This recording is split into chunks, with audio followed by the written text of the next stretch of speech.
एक ऐसा विमान हादसा जिसके बारे में सुनकर आपका दिल दहल जाएगा। हम बात कर रहे हैं दो यूरोपीय देशों के बीच उड़ान भरने वाली एक पैसेंजर फ्लाइट की, जिसमें बैठे हुए 121 पैसेंजर कब मौत की नींद सो गए ये किसी को पता ही नहीं चल पाया। ये विमान हादसा ग्रीस और साइप्रस के बीच उड़ान लेने वाली हीलियोस फ्लाइट के साथ पेश आया था, जिसके चश्मदीदों ने इसे एक बेहद भयानक हादसा बताया था।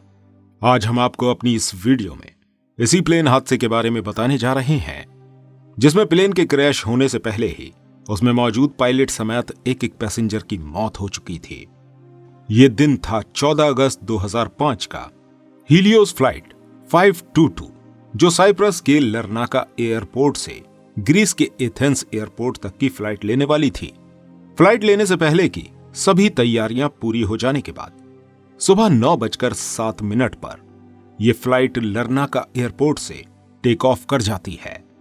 इस फ्लाइट में कुल 115 पैसेंजर्स और 6 क्रू मेंबर्स भी सवार थे। पायलट के तौर पर इस प्लेन में मौजूद थे German contract base head pilot Hans Jurgen Martin, जो लगभग 58 साल की उम्र के थे और उन्हें अपने करियर में पूरे 16,900 घंटे का फ्लाइट एक्सपीरियंस था। वहीं को पायलट के तौर पर वहां मौजूद थे ओल्ड पैम्पोर्स चार्लेम, जिन्हें 7,549 घंटे का फ्लाइंग एक्सपीरियंस था। फ्लाइट के मेन अटेंडेंट की कमान संभाल रखी थी एंड्रियास प्रोडोमो ने। उड़ान के टेक ऑफ करते ही 5 मिनट के अंदर ही यह प्लेन लगभग 12,000 फीट ऊंचाई पर पहुंच चुका था। तभी अचानक इस विमान में गड़बड़ी के संकेत मिलने लगे थे, जिससे विमान का take off configuration alarm beep करने लगा था। दोस्तों, आपको बता दें, ये वो अलार्म होता है जब कोई भी प्लेन ग्राउंड पर होता है और उड़ान भरने के लिए पूरी तरह से तैयार होता है, और इस अलार्म का जमीन से पूरी 12,000 फीट ऊंचाई पर बजना कॉकपिट में बैठे दोनों पायलट्स के लिए काफी हैरत की बात थी। थोड़ी बहुत जांच करने के बाद दोनों पायलट्स ने इस गड़बड़ी की इंफॉर्मेशन एटीसी यानी कि एयर ट्रैफिक कंट्रोल को देना ही बेहतर समझा। अभी पायलट का एटीसी से कनेक्शन हो पाया ही था कि कॉकपिट में मौजूद सभी अलार्म और नोटिफिकेशन बीप एक साथ बजने लगी थी, जिस वजह से पायलट्स की आवाज भी एटीसी एम्प्लॉइज तक नहीं पहुंच पा रही थी।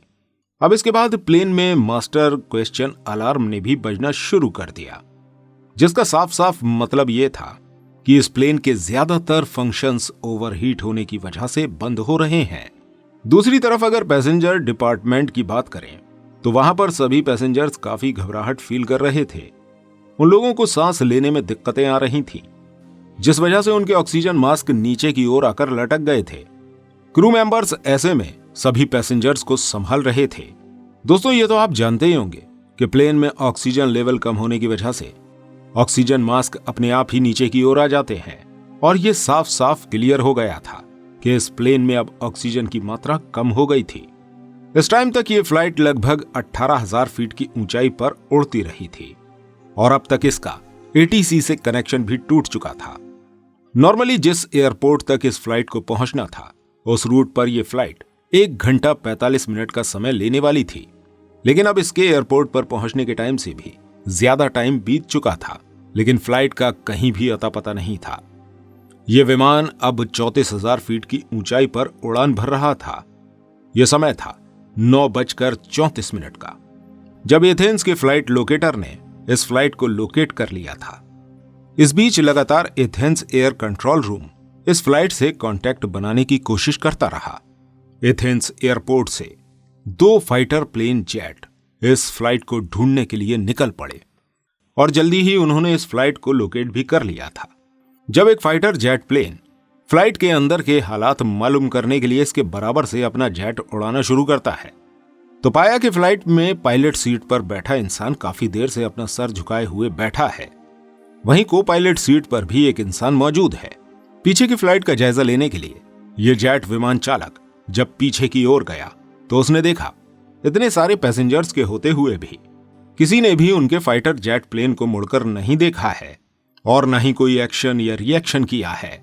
इसी बीच 11:49 पर इस जेट पायलट ने देखा कि एक इंसान प्लेन के केबिन से होकर कॉकपिट तक पहुंचता है और पायलट सीट को संभाल लेता है। जब फाइटर प्लेन पायलट ने पायलट सीट पर बैठ चुके इस इंसान की तरफ इशारा किया तो बदले में उस इंसान ने भी इन्हें कुछ बताना चाहा, लेकिन वो उन्हें कुछ बता नहीं पा रहा था।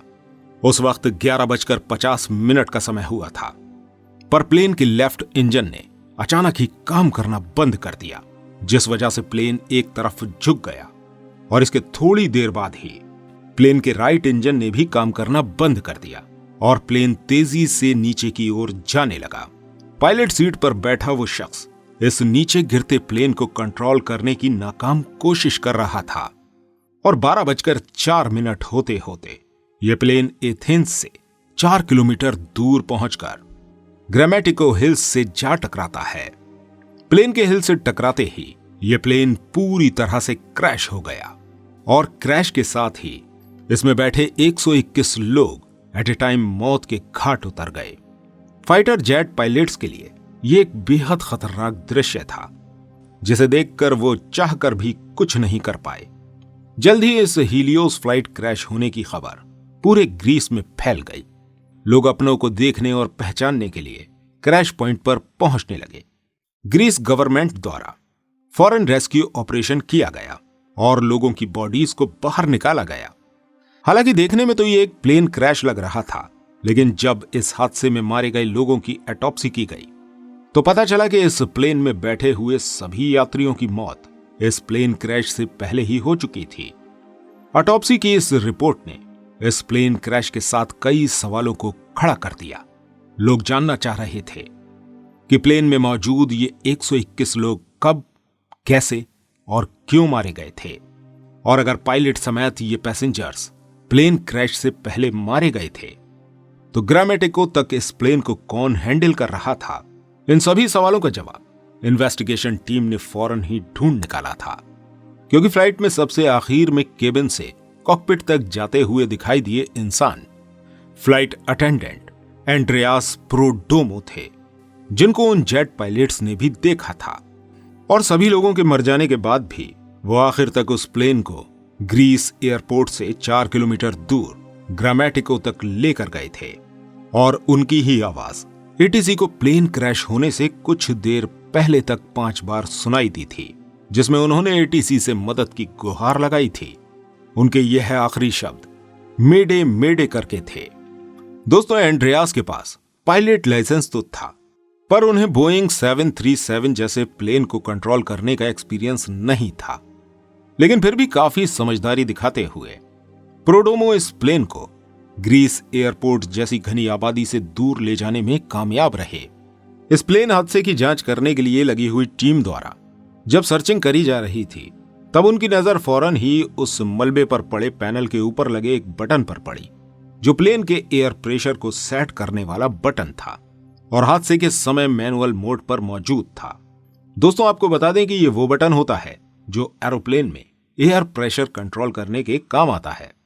जहाज के बाहर की तरफ लगे हुए इंजन्स बाहर की हवा को थोड़ी थोड़ी मात्रा में प्लेन के अंदर भेजते हैं, जिससे प्लेन में ऑक्सीजन का अनुपात बिल्कुल सही बना रहता है। और इस काम के लिए बटन को ऑटो पायलट मोड पर ही रखा जाता है, और जब कभी मैनुअल मोड पर इसे करा भी जाता है तो पायलट और को पायलट दोनों ही इसे दोबारा से ऑटो पायलट मोड पर ही कर देते हैं। इस प्लेन हादसे की जांच करने वाले ऑफिसर्स ने इस हादसे का कारण एक दिन पहले प्लेन की हुई मेंटेनेंस को बताया था।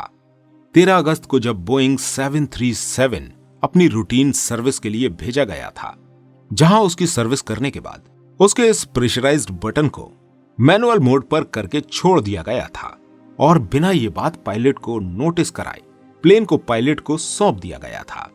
पायलट ने भी उड़ान भरने से पहले यह चेक नहीं किया कि प्लेन का इतना खास बटन मैनुअल मोड पर ही लगा हुआ है, और इसी वजह से प्लेन के उड़ान भरकर 12,000 फीट की ऊंचाई पर पहुंचते ही हवा का प्रेशर बढ़ने से प्लेन में ऑक्सीजन लेवल कम हो गया और यात्रियों को घबराहट और सांस लेने में दिक्कतें आने लगी। कॉकपिट पर मौजूद सभी अलार्म ओवरहीटिंग की वजह से बजने लगे थे। पायलट्स ने इन अलार्म के बजने का कारण ढूंढना तो शुरू किया, लेकिन एक बार भी इस प्रेशराइज्ड बटन की तरफ उन्होंने गौर नहीं किया। इसी वजह से कॉकपिट में भी ऑक्सीजन लेवल डाउन हो गया और दोनों पायलट बेहोश होने लगे थे। ऑक्सीजन की कमी के चलते सभी पैसेंजर्स के ऑक्सीजन मास्क आकर लटक गए थे।